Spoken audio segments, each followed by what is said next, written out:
On this episode of the Ask Mike Reinold Show, we talk about choosing between being a physical therapist, a PT assistant, or a personal trainer.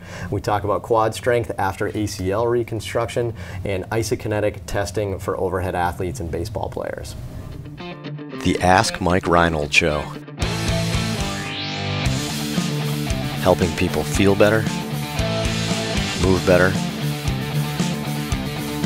and perform better.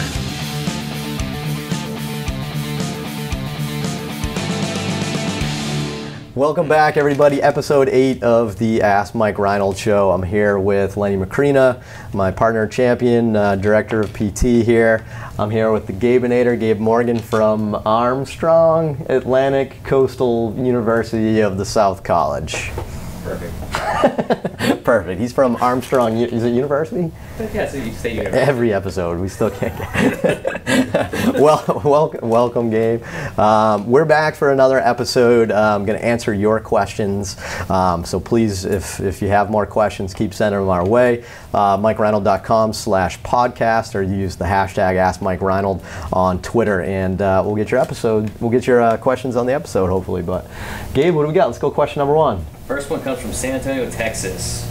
Robert asks, I'm a NASM fitness trainer, VA in education, prior military, and 34 years old. I'm currently re-attending college, taking prereqs, doing volunteer time at a PT clinic, and trying to pull up my GPA to apply to DPT program. It's been way more challenging than I expected.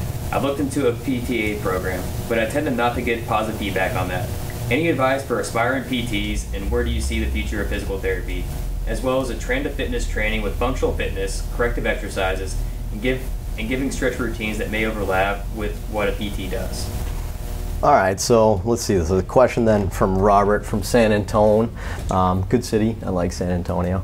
But let's see. So Robert's a personal trainer. He's considering going to physical therapy school, maybe PTA school, right. Or does he just continue being a personal trainer and start to blend into the corrective exercise world?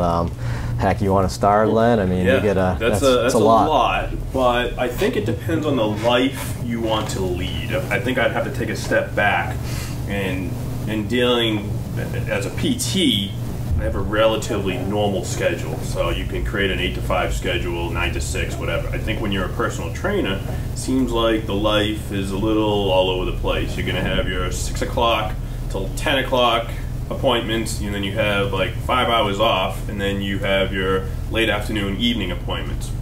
If you're okay with having 12, 14-hour days and probably making a decent amount of money, then I think that's something to consider, and a lot of people do that, and that's tremendous.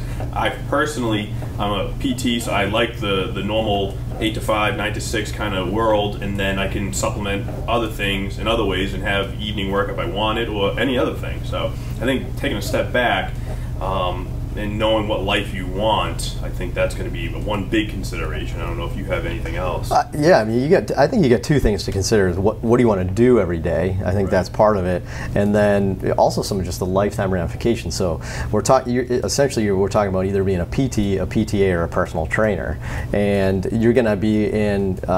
If you continue as a personal trainer, you'll have no more accumulation of debt. If you're a PTA, you'll have a little bit, and if you're a PT, you'll have a little bit more. You'll have more than that.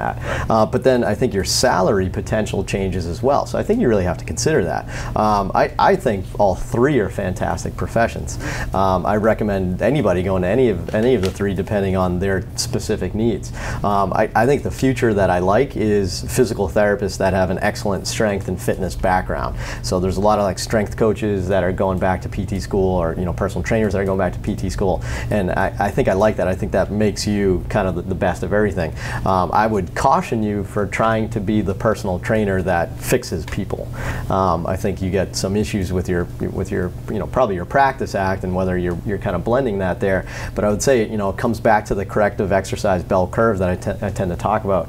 You probably get lucky 20% of the time with your corrective exercises and help people, but the majority of time you're going to probably do nothing, and sometimes you're actually going to even hurt people. So if you I always kind of like say it, if you just flip to like chapter 7 of some sort of corrective or mobility book and try to, you know, slap some exercises on somebody without a proper assessment or evaluation, I think the majority of the time you end up hurting the person. So I definitely don't recommend, you know, kind of going that approach. I recommend you learning that, but I recommend you collaborating with the right professionals to kind of do that together. So I don't know if that helped you in any way. But I definitely agree, and it's gonna. I don't know your personal situation, Robert, but you know, how long is it going to take for you to get your GPA up, and then can you afford the debt? Can you afford the 2 to 3 years of time spent in PT school? And then you accrue all that debt. That's all big things. You know, you marry, you have children. There's so many things to consider in that. So I can't really help with that, but I think investing in yourself, either as a personal trainer and taking courses, or investing in yourself and going to PT or PTA school, it's an investment in yourself, and that's always a positive investment. Nice. All right, Gabe, what do we got? What's number 2? Next question comes from Susanna from Chile. In my own experience treating ACL patients, treatment goes well initially when we're gaining range of motion, basic strength, controlling inflammation, and basic balance. The patient progresses fine to running but has no pain during daily living, can do every hard exercise fine, but somehow, even 9 to 10 months out, the same patient who religiously followed a program still sees a significant loss of mass. With heavy squats, you can see a quad avoidance pattern on the affected side, and a unilateral knee extension still shows a significant strength difference even after hard work at 10 months. My question is, how can I better facilitate strength/hypertrophy for faster increases in muscle mass, specifically in the quads, and is the quad avoidance pattern a neuromuscular pathway problem? All right. Big question. We got some long ones today. Yeah. Let's try to get shorter questions, maybe. But all right, so Suzanne from Chile. Yeah, see it a lot. So yeah, ACL patients that essentially have prolonged quad weakness. So I think the literature shows that even at a year out, and there's some studies you can probably find 3 months, 6 months, 12 months out, that you have quad deficits down there. Even if you feel normal, even if you've completely returned to functional activities and even sports, you tend to have quad deficits. I do know there's also studies that show that for some reason this is more noticeable in women than men, and I do know I do know that there's ways that we can kind of beat that. So the studies, I think, in my head that I know of, there's 2 main things that can minimize that I know have been proven in the research. One is a good preoperative rehab program.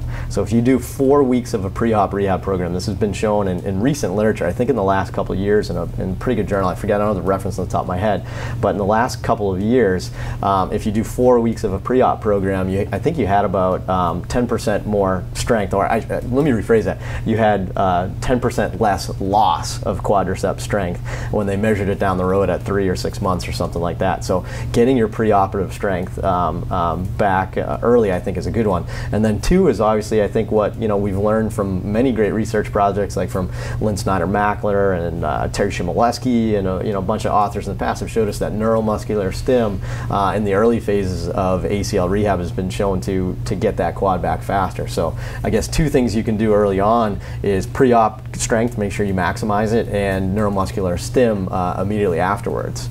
I'm going to add one more. I'm going to add a third one. You talk about a quad avoidance gait, which to me means they are still not getting terminal knee extension, which means they don't have full knee hyperextension. And she said that, right, Gabe? Like she said she's not quite hyperextension. Okay, yeah. So if they don't get normal hyperextension in the knee after an ACL, which we're seeing that a lot, I get a lot of people a year, 2 years out that still don't have full hyperextension.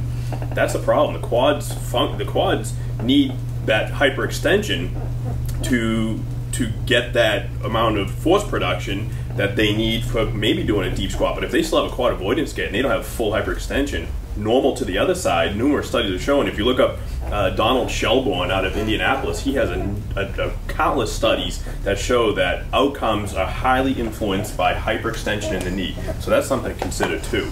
And I think the 9-10 months out of surgery, I think it's still early to make a decision that's the quad that they're going to end up with.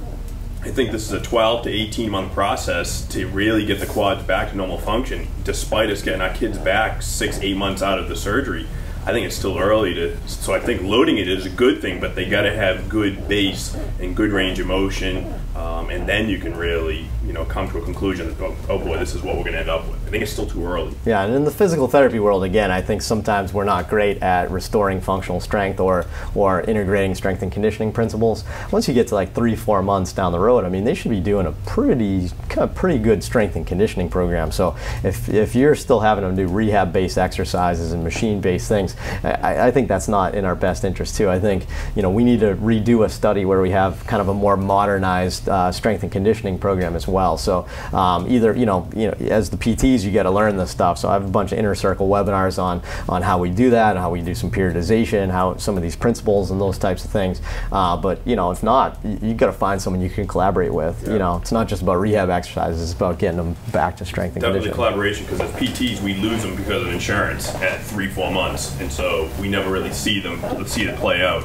So they end up going somewhere else or doing some paying out of pocket. So maybe not in Chile. We don't know in Chile. Maybe not in Chile. My bad, but, yeah. But Gabe, what do we got? What's number 3? Next one comes from David from Walnut Creek. Does your staff utilize isokinetic testing in making decisions regarding startup interval throwing program, i.e. shoulder external or internal rotation? Thank you. Nice. All right. Good one. We got a quick question. I like that one. Thanks. Dave, was it Dave? David, sorry. All right, good question, Dave. So isokinetic strengthening. So I haven't used an isokinetic machine in how many years? 14 years maybe? I'm trying to think. Did we even use it then? Probably 13 years or so we haven't used isokinetic. Those big, huge machines, they take so much time to set up and stuff like that. I think they give you good data, but for years, I mean for decades, we did a bunch of research on isokinetic profiles of our overhead athletes. We've done handheld dynamometers. We've actually done some comparative studies with handheld dynamometers and even just standard manual muscle testing to kind of put these things together. And I feel like we have a good enough basis of just using our hands or even a handheld dynamometer to know if they can start throwing. If you have an isokinetic machine and you have the time and luxury to do it, I'd say absolutely go nuts. But it's definitely not mandatory. I personally haven't done it for years. I mean, there's just a lot of challenging things for them. So I think they've kind of fallen out of grace. I don't think we necessarily kind of need them in there.